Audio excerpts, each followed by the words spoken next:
Now, there's plenty of ways to earn a yield on stablecoins. You can simply stake stablecoins. You could be in a stablecoin liquidity pool. There's tons of different strategies for stablecoins. But as you can see by the screen, none of them are yielding high enough yields.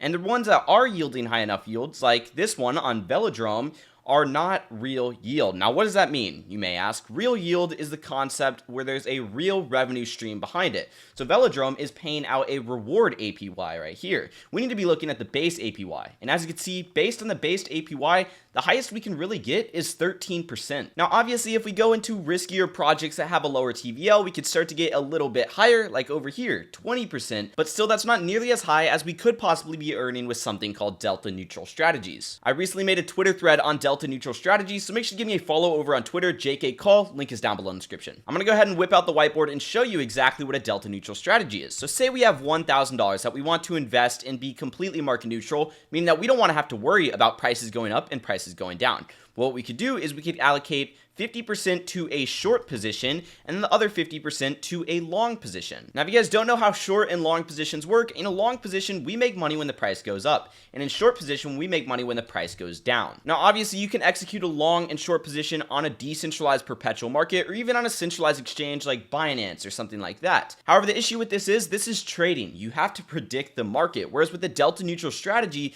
we're just using long and short positions to balance our market exposure and earn a yield. The best part about long positions is you don't have to be on a perpetual market. You can be long on an asset simply by holding it in your wallet. If I hold Bitcoin in my wallet and I want it to go up in price and make money, I'm long on Bitcoin. Well, with short positions, it's a little bit trickier. Now, the reason why it's a little bit trickier is because, of course, you want to make money when the asset goes down. So essentially, there's three different components here. There's a broker, there's you, which is the short seller, and then there's the market. So essentially, how this works, if I want to short an asset, I'm going to borrow the asset shares from a broker. I'm going to pay a very small fee, but then I'm going to instantly sell those borrowed assets at market price. So essentially, let's just say I'm shorting $1,000 worth of Bitcoin, and that's, let's just say, 0.05 Bitcoin at time. So what I'm going to do is I'm going to borrow $1,000 worth of Bitcoin and I'm going to instantly sell that at a $1,000 proceed. I'm selling my 0.5 Bitcoin that I borrowed for $1,000. And my hope is that I can buy Bitcoin back at a lower price, keep the profit in between, and return the 0.05 Bitcoin. So going back to the example, assume that the shares drop in value. Well, we're going to buy back the same number of shares at a lower price and pocket the difference. And then we'll go and return those newly purchased shares back to the broker. Say the broker lent us 0.05 Bitcoin. As long as we return 0.05 Bitcoin to them in that very small fee, we get to keep the profit in between. And when you go and you short an asset on GMX or a perpetual exchange or something like that, it automatically does all of this on the back end. Now, getting back to what a delta neutral strategy is. If we're long and we're short on an asset with equal amounts, we are delta neutral, because when our long position loses money, our short position makes money. And when our short position loses money, our long position makes money, which means that these two right here, they cover each other. They're directly linked to each other. And we are not going to be at a profit or loss as long as we are delta neutral. So how exactly do you make money with delta neutral strategies? Let's go and talk about it. Remember how I said earlier that you don't have to be long on a derivative market? You can be long by simply holding an asset in your wallet. Well, you can also be long on an asset by staking it. Now, using Lido, let's just say we staked our Ethereum for a 5% annual yield. And then, of course, we neutralized our exposure by shorting Ethereum on, let's just say, a perpetual exchange like GMX. Now, assuming that we're not getting paid to short this position, we would come out to an overall 2.5% APY. The reason why is because that's the APY on our $1,000.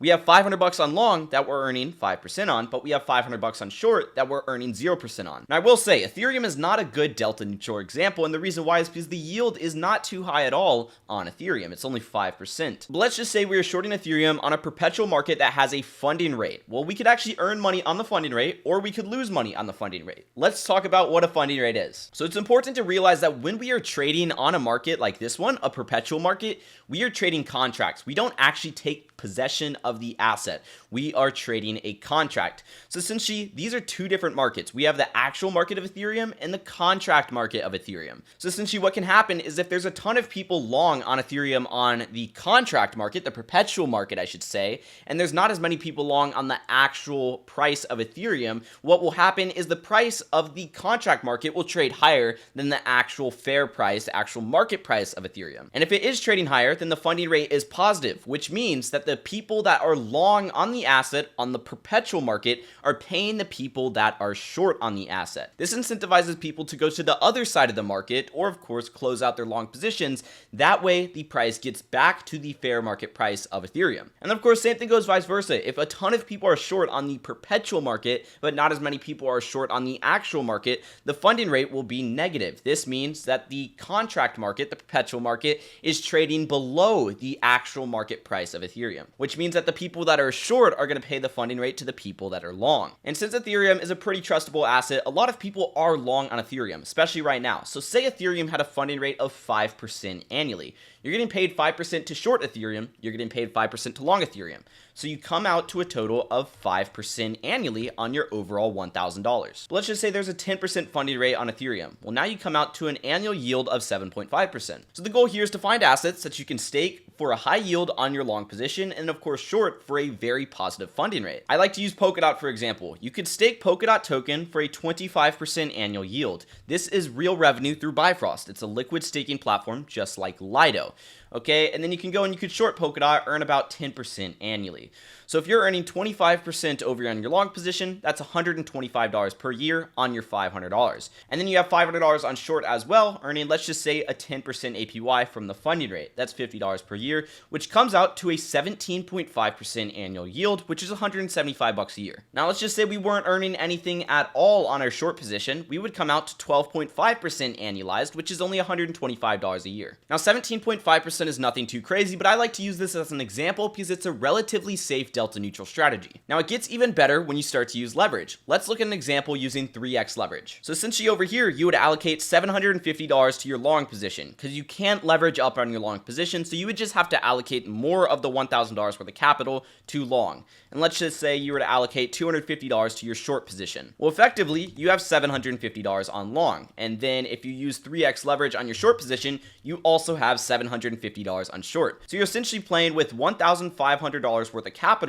when you really only have $1,000. Now you're still earning this 25% annual yield, but keep in mind you have more capital allocated to it. So you're earning $187.50 on your long position every single year. And then on your short position, instead of earning $50, you're earning $75. And if you add that together, instead of earning $175 per year, you're earning $262.50, which comes out to about a 26.25% annual yield. And that's the benefit of actually using leverage on the position. Now you're getting 26% annualized on a market neutral strategy from real revenue based streams. The funding rate is real revenue because of course people that are long on the asset are paying the people that are short. Us, we're short. And then of course the long, we're staking our long position, earning real revenue from our stake, which is giving us that 25% annual yield. Now before we go any further, I want to mention I put out a free resource completely explaining how to execute this strategy. If you guys want to do that, it's down below in the description. Now the title says 35% annual. So let's go and take a look at a higher yielding delta neutral strategy based off real revenue. So by now, I'm sure a lot of you have heard of something called GMX. It's a decentralized perpetual exchange. You can short and long assets on GMX. But keep in mind, since GMX is decentralized, they have to have liquidity providers. There's this token called GLP. We've covered it on the channel before. It offers a 20% annual yield. This is real revenue based. You earn trading fees from people that are trading. Now, GLP token is comprised of different blue chip assets that you can trade on the GMX platform, like Ethereum, Bitcoin, Link, Uni token, and of course, stablecoins. Now, the thing is, whenever traders win their trades, those people providing liquidity for GLP actually lose money. And that's because assets are being pulled out of GLP token, making the market cap smaller, therefore making the price of GLP token lower. Now, when traders lose their trades, people that are providing liquidity for GLP start winning. And the reason why is because we're earning their losses. Now, the thing is, the earnings you get from GLP usually outweigh the losses that you incur from traders winning their trades. But you also have to realize whenever somebody wins a trade, there's another person that actually loses a trade. That's exactly how markets work. But the thing is, there's not a fixed amount of each asset in GLP because this fluctuates, remember, based off of wins and losses from traders. But they do have targeted weights right here. So as you can see, their targeted weight for Ethereum is 28%,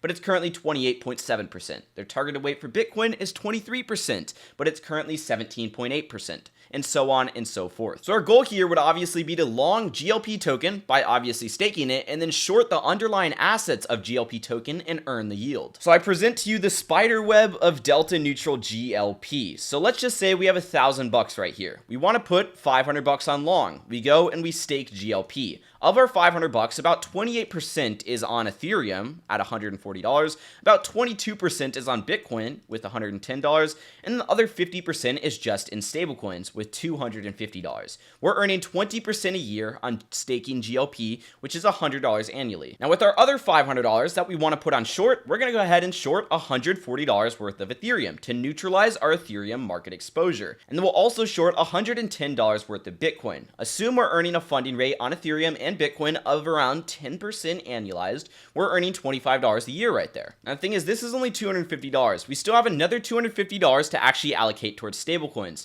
but we don't need to short stablecoins, and the reason why is because they are stable. So what do? We allocate this $250 worth of stablecoins into another delta neutral strategy. So now here we have a delta neutral inside of a delta neutral. Assume that we allocate it to this Polkadot strategy we talked about, yielding 26.25%. Well, then we earn 26.25% on this $250, which is another $65 a year. So all of this right here comes out to a yield of 19.06% APY. That's $190 per year. It's actually worse than our delta neutral strategy. So how exactly do we fix that? The way to fix that is by leveraging up our long position on GLP. We want more exposure to it, so we can use two different platforms to do this. One's easy to use, the other one's a little bit trickier to use. First off is Jones DAO. They offer managed vaults. So for example, you could leverage up on GLP simply by depositing into Jones DAO, and you'd earn a 37% APY here. So if we use the same exact strategy, it's just we're long on GLP through Jones DAO, earning that 37% annual yield.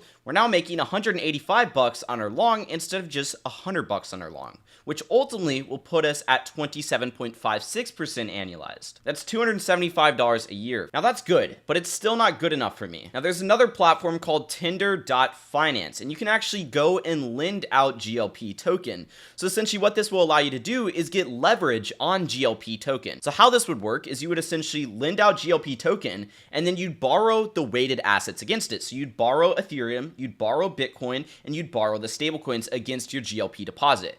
And then you would go and you convert those assets back into GLP and repeat the process, lend out more GLP. It's called looping. Now I'm not going to go too in depth on this video. That's for another video. If you want that, drop a like and subscribe. But let's talk about the potential yield here. You could essentially easily get 3x leverage right here. And they're also offering some reward token right here called Tendy token. So right now it's offering 46% annualized, but 20% of that is GLP. So we're just going to completely cut out the reward tokens because we want real revenue here. Assume we leverage up by 3, we're getting 60% annually on GLP token right here. So if we were to go ahead and execute this exact strategy, manually leveraging up through Tinder.finance, we could essentially get 60% on our long, earning $300 a year instead of the base $100 we talked about, and get an overall yield of 39% annually, which is $390 a year. Now, one thing I want to mention is this would be a pseudo delta neutral strategy, and the reason why is because we won't be fully covered by delta neutral, because of course those weights of the GLP index change very often. But the thing is, we would be earning 39% annually, which the yield will actually outweigh the non-delta neutral portion. And the other thing is, since we wouldn't be fully hedged, if the price of GLP does rise, meaning that the assets behind GLP rise,